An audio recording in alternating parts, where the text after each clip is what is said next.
Jusqu'à 9h, Good Morning Business. Et on ouvre un dossier explosif ce matin à 7h44, celui des concessions autoroutières. Et celui qui met les pieds dans le plat, en tout cas c'est l'autorité de régulation des transports et son vice-président Patrick Vieux. Bonjour. Bonjour à vous. Avec ce rapport qui pose des bonnes questions. Est-ce que les durées de concession ne sont pas trop longues? Est-ce que finalement l'État n'est pas pieds et mains liés lorsqu'il signe avec un concessionnaire? Comment instaurer plus de concurrence sur les réseaux autoroutiers? Voilà toutes les questions que vous posez dans ce rapport. C'est pas un secteur assez dérégulé? D'abord, il faut rappeler que le succès des autoroutes à péage, c'est quand même ce système de la concession à péage qui a permis à la France de rattraper le retard qu'elle avait sur ses voisins dans les années 60, ouais, de s'équiper aujourd'hui dans des meilleurs réseaux autoroutiers d'Europe avec une qualité de service que je crois personne ne conteste. Après, il est vrai que ce modèle est probablement, selon nous, à bout de souffle et qu'il faut en changer. Effectivement, l'État a procédé pendant des décennies à des allongements successifs des contrats historiques. Vous avez 7 contrats qui représentent 90% en fait, du réseau. Ces contrats-là sont très anciens, ils ont été prolongés une multitude de fois. Il faut changer ce système-là et nous préconisons en effet à l'autorité de régulation des transports d'avoir des contrats plus courts, probablement des contrats d'une vingtaine d'années, et qui puissent, si vous voulez, à la fois être renégociés plus souvent, donc faire appel au marché plus souvent, avoir moins d'avenants négociés de gré à gré, qui sont toujours désavantageux pour l'État en raison de ce qu'on appelle les asymétries d'information, de négociation.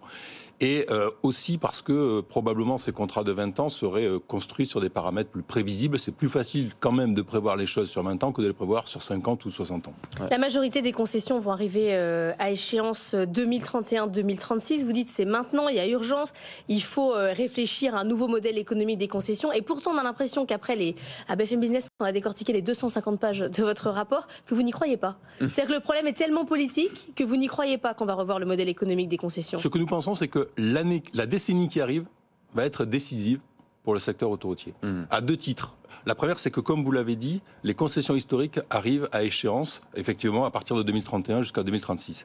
Et donc, pendant cette décennie, la première obligation de l'État, c'est de faire en sorte que les autoroutes qui vont lui être restituées soient en bon état.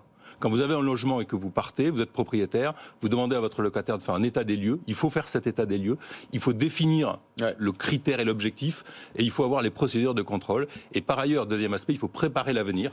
Il faut préparer de nouveaux contrats. Peut-être qu'il faut réallotir ces contrats. Il faut avoir peut-être des contrats plus petits avec plus de concurrence dans l'appel d'offres de ces contrats. Et revoir aussi les clauses technique de ces contrats. Mais est-ce que l'État est armé techniquement, intellectuellement? On était choqués avec Laure pour préparer cette émission. On a regardé l'audition de Ségolène Royal devant la commission d'enquête sur la renégociation des contrats de concession en 2016. Elle avait prolongé de plusieurs années les contrats de concession en échange d'un investissement de 3 milliards. Elle dit devant les parlementaires, j'ai pas lu ce que j'ai signé, j'ai signé sans lire. Et si j'avais lu, je l'aurais peut-être pas fait. Bah oui, c'est quand même lamentable. L'État prend le sujet un peu par-dessus la jambe quand même. Ce que je peux vous dire, c'est que, évidemment, ça peut apparaître comme un plaidoyer pro domo, mais l'État a réellement de bons techniciens. La France a construit... Mais pas de bons politiques, apparemment. A construit des ponts. Alors ça, il ne m'appartient pas d'en juger. Nous, on peut le dire. Mais je vous en laisse la responsabilité. Mais en tout cas, si vous voulez, ce pays a quand même su construire des ouvrages d'art que le monde entier nous envie. On a des ingénieurs, on a des économistes, on a des techniciens. Nous, ce que nous disons à l'État aujourd'hui, autorité de régulation des transports, c'est appuyez-vous davantage sur nous. Parce que nous avons une expertise. Je vous donne juste un exemple. Nous avons par exemple développé une base de coûts, c'est-à-dire que nous sommes capables, de façon assez fiable, de contre-expertiser les coûts que les sociétés d'autoroutes mettent sur la table. C'est très important pour le pouvoir d'achat de l'usager. Mais il faut vous donner plus de pouvoir, parce que j'ai vu que l'autorité de régulation des transports, contrairement à d'autres autorités, comme l'ARCOM et tout, avait un pouvoir de régulation quand même plus faible. Il faut vous donner la main. Alors, écoutez, je vous remercie de cette perche, si je puis dire. Ce que nous demandons, c'est de pouvoir intervenir plus tôt dans la passation notamment des avenants. Parce que nous sommes saisis à la fin, au moment où en réalité les choses ont été négociées, et c'est souvent trop tard, même quand l'État reconnaît en réalité que nous avions probablement quelques raisons de lui dire attention, certaines clauses sont probablement à revoir ou à améliorer. Je rappelle que le rôle de l'autorité des transports, ça a permis quand même d'économiser à l'usager 300 millions d'euros sur les dernières années, simplement en hausse de péage que nous avons fait économiser à l'usager parce que nous avons dit à l'État... Ça, vous avez un pouvoir de dire c'est trop haut. élevé la hausse demandée. Absolument, mais c'est un avis, si vous voulez, consultatif. L'État est libre de ne pas le suivre. On pourrait imaginer demain qu'au moins sur certains paramètres, le législateur nous donne une compétence d'avis dit conforme, c'est-à-dire obligatoire. En tout cas, manifestement, c'est ce que nous disait Nicolas Dos tout à l'heure, le fromage est bon, parce que quand on voit le nombre de groupes de PTP qui ont envie d'avoir des concessions, c'est que globalement, c'est pas mauvais modèle économique, non ? La France a 3 champions du monde, si je puis dire, du BTP.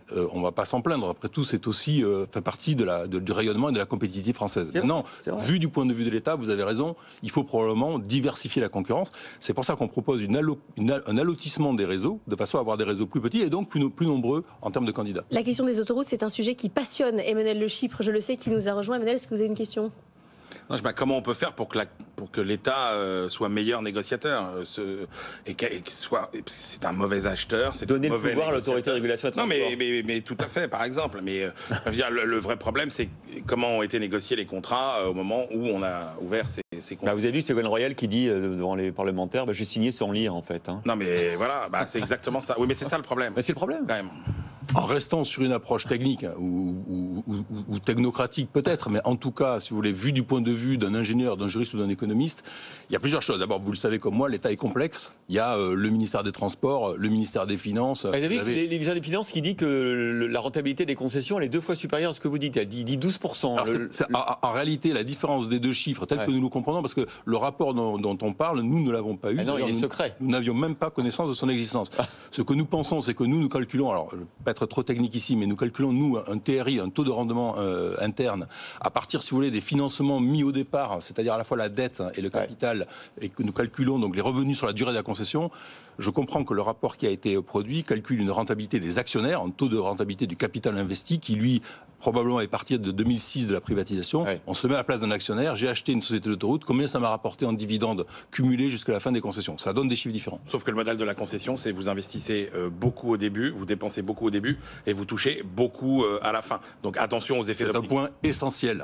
Si vous focalisez uniquement sur la deuxième période, vous oubliez la première. Exactement. Il y a plus de 30 milliards de dettes aujourd'hui dans le secteur des autoroutières remboursées, qui est quand même la contrepartie de la qualité du réseau qu'on a aujourd'hui. Merci beaucoup Patrick Vieux, vice-président de l'autorité de régulation des transports. Plus de techno dans les décisions politiques, vous prêchez des convaincus ici.